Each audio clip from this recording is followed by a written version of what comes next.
The winds over Kahndaq howled like the cries of forgotten gods, rattling the marble pillars that lined the ancient city's royal terrace. Black Adam stood at its edge, the desert horizon stretching out endlessly before him, his black and gold attire gleaming faintly under the unforgiving sun. Lightning coiled within his clenched fists, not in preparation for war, but as an extension of his very being. For millennia he had guarded this land, liberated it, ruled it, and shaped it with his will. He saw himself as the necessary hand of justice in a world too weak, too soft to act when action was required. In his eyes, mortals needed a god who would not hesitate, a ruler who would not bow to fragile ideals. Far above, cutting through the currents of wind and heat, a streak of blue and red slowed to a hover. Superman descended with his cape fluttering behind him, boots touching the ancient stone with a softness that belied the weight of his presence. The people in the market below scattered like leaves before a coming storm. To them, this was no meeting of heroes. This was a gathering of titans, and the world had trembled enough times to know what followed when such forces converged. "Adam," Superman said, his voice steady but carrying the weight of the world's concerns. "You've crossed a line. The world is watching what you've done in Kahndaq's neighboring cities. Leaders, governments, entire communities, overthrown by your hand. You call it liberation. They call it subjugation." Black Adam did not turn at first. His eyes stayed on the dunes, where caravans moved like insects across the sands. "Liberation is not always clean, Kryptonian," he replied at last, his tone a deep rumble that seemed to come from the earth itself. "You ask the free if they mourn the chains I shattered. They do not.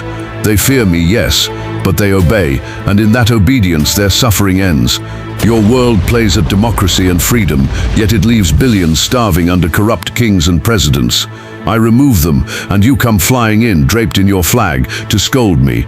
Superman stepped forward, his shadow falling long across the terrace. "You don't end suffering by becoming the thing that causes it. Fear is not peace, Adam. Justice isn't forged in tyranny." At this, Black Adam turned, and for a moment the power in his gaze was as raw as the lightning that laced his veins. "Justice," he repeated with a faint, bitter smile. "Your justice is a luxury for gods who have never tasted loss. I watched my people die under tyrants you never even knew existed. My wife, my son, gone because no one came. Not you, not your Justice League, not your world's mighty defenders. I carry their ghosts with me. Kal-El, tell me, what do you carry?" The question lingered in the air like a blade unsheathed. Superman's jaw tightened, his hands flexing unconsciously at his sides. He knew this dance, the battle before the battle. Black Adam wasn't just a conqueror, he was a zealot forged in pain, a man who believed the scars of his past were proof that the world needed a harsher hand. To meet him in battle was never only to clash fists, it was to clash ideals.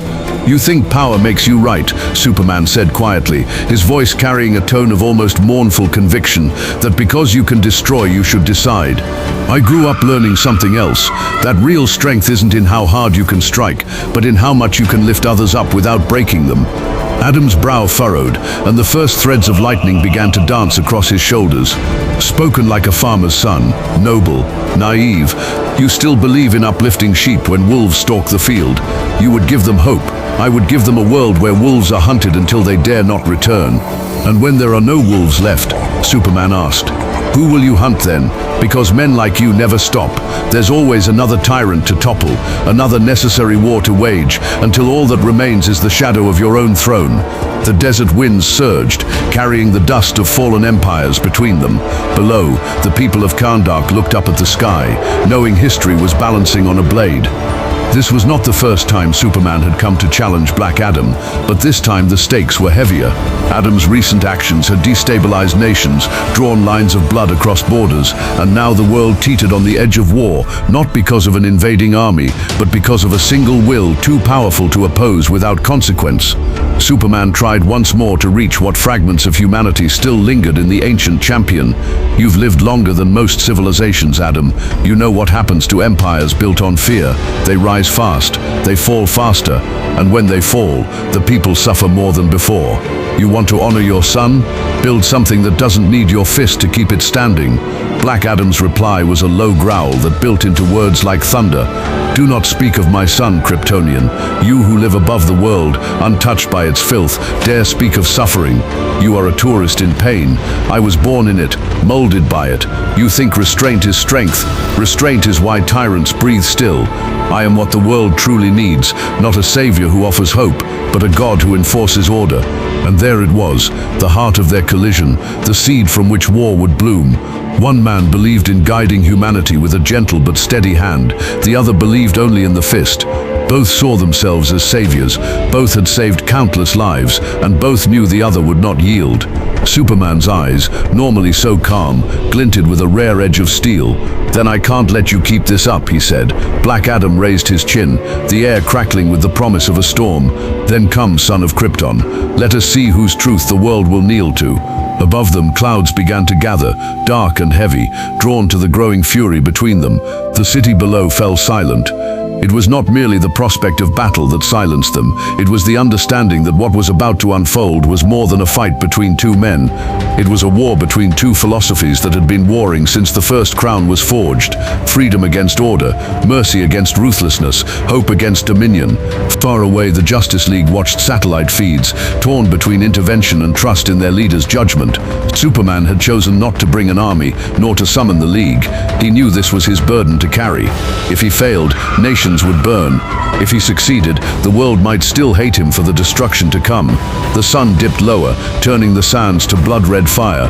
The moment of words was over. The storm had only to break. When the storm finally broke, it did so with a roar that split the heavens. Black Adam surged forward first, his body a blur of black and gold lightning. Superman met him head-on, the air shattering like glass around their collision. Buildings below trembled, and the sky itself seemed to bend from the impact. This was no skirmish, this was the wrath of gods unleashed. As they clashed, each blow was more than strength, each was a declaration. Adam's strikes carried the weight of ancient vengeance, the fury of a man who believed mercy was a lie. Superman's blows carried the restraint of a man who knew the cost of unchained power, even as he was forced to unleash it. Through shattered streets, through breaking skies they fought, but in the midst of the devastation, their voices still rose, carried by the wind like the echo of a greater battle, the battle of ideals. Adam accused Superman of hypocrisy, a god pretending to be a man, enforcing peace only where it suited him. Superman accused Adam of cowardice, hiding his thirst for dominion behind the guise of liberation. Power doesn't make you right. Superman roared as his fist connected, sending Adam hurtling into the ruins of an ancient temple. And weakness doesn't make you righteous. Adam thundered back, lightning surging from his hands like divine judgment. The world watched, held breathless between them. But as the dust settled, as the battle dragged toward its inevitable escalation, the difference began to show, not in their power, for they were matched near equally, but in their purpose. Adam fought to impose his will. Superman fought to protect the will of others, and that difference, like a seed, began to grow. Chapter 2 would decide the rest, not just with fists, but with the truth one of them would force the other to face. For even gods, when the dust of war clears, must answer to the weight of their own philosophy. Black Adam rose from the crater, his form wreathed in golden energy. The temple stones cracked beneath his feet as he stepped forward, no longer taunting, now striking with lethal intent.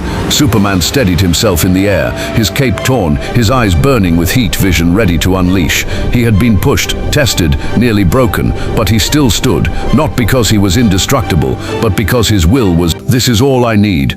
Their clash tore the horizon apart, but in the end, power alone would not decide this. The world had seen titans rise and fall. What it had not always seen was the power of restraint to overcome rage, and the power of hope to outlast fear. The true battle had just begun.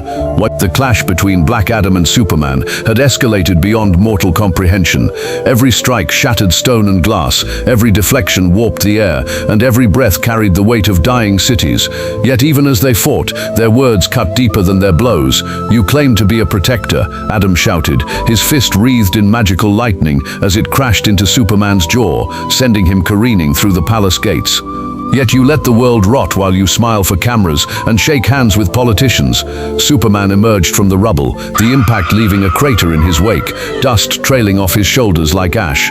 I give the world a chance to choose its own path, he shot back, dashing forward with speed that cracked the air itself, slamming into Adam with a force that sent shockwaves rolling through the capital. I don't make myself their god. The two titans spiraled upward, their clash carrying them into the clouds. Rain began to fall, sizzling on Adam's crackling aura as he locked Superman in a chokehold. They don't need a chance, Kryptonian, Adam growled. They need a ruler with the will to shape destiny. I bring order to chaos, you bring delay and indecision. Superman pried Adam's grip away, his eyes blazing red as beams of heat vision lanced out, forcing Adam back. The ancient champion snarled as the beam seared against his magical shield, the very air warping between them. And what happens when your order fails, Adam? When the people rise against your rule? Will you kill them too? I will do what must be done, Adam snapped, his voice a whip crack of divine wrath. The world is not kind. It respects only strength. I am that strength. Superman hovered a dozen feet away, chest heaving, his cape tattered, the rain soaking his hair to his brow. His next words cut through the storm like a blade. No, Adam, you are fear wearing strength as a mask. You think the world respects you. It fears you. And fear never lasts. It festers. It breeds rebellion. It devours itself. Real strength isn't in how much they fear you. It's in how much they trust you when you have the power to destroy them and choose not to. Memories flooded in, the faces of those he had ruled, those who had obeyed, those who had cursed his name in whispers, his son's dying eyes. You would let them suffer to teach them trust, Adam said, quieter now but no less deadly. I would bear their hatred if it means they remain free to choose, Superman replied, because choice, even messy, even flawed, is what makes them stronger than us. We're not here to be their gods, Adam. We're here to give them a world where they don't need gods. Adam roared and surged forward again, unwilling to yield to philosophy while his pride burned. The battle turned brutal, buildings toppled, lightning carved craters into the earth. Superman bled for the first time in hours of combat. Yet something had shifted. Adam's strikes grew more erratic. His rage clouded his judgment. Superman, battered and staggering, remained calm. Every counterblow was placed not for destruction, but for leverage. Every word between strikes was a blade turning slowly in the ancient tyrant's mind. Finally, in the heart of the shattered square, Superman caught Adam mid-charge. Their hands locked, their eyes meeting in the stormlight.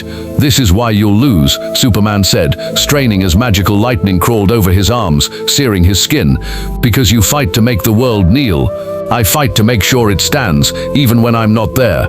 With a final heave, Superman lifted Adam off his feet, spinning him in a sonic whirl before driving him into the ground so hard the earth quaked. The magic sputtered, the lightning dimmed. Adam, dazed, looked up at the Kryptonian standing over him, his chest heaving, but his eyes still burning with defiance. You would spare me, Adam rasped. Every time, Superman answered, voice low, steady, unbroken. Because if I start killing to win, then I become you. And there it was, the final strike, not of fist, but of principle. Black Adam, for all his might, had been undone not by raw power, but by a will stronger than his own. A will that refused to rule through fear, that refused to break even when mercy cost more than violence. The rain washed over the ruins, cooling the cracked stone. Around them, the people of Kahndaq began to emerge, not with cheers, not with rebellion, but with wary silence. Superman did not raise a fist in triumph. He simply turned his gaze skyward, then back to Adam. Lead them if you must, he said, but not like this, or I will come again, not as a god, not as a tyrant, but as a man who refuses to let the world forget what it means to be free. And with that, he rose into the storm, leaving Black Adam on his knees, not broken, but confronted with a truth he could not crush beneath his heel. The battle was over. The war of ideas would linger far longer,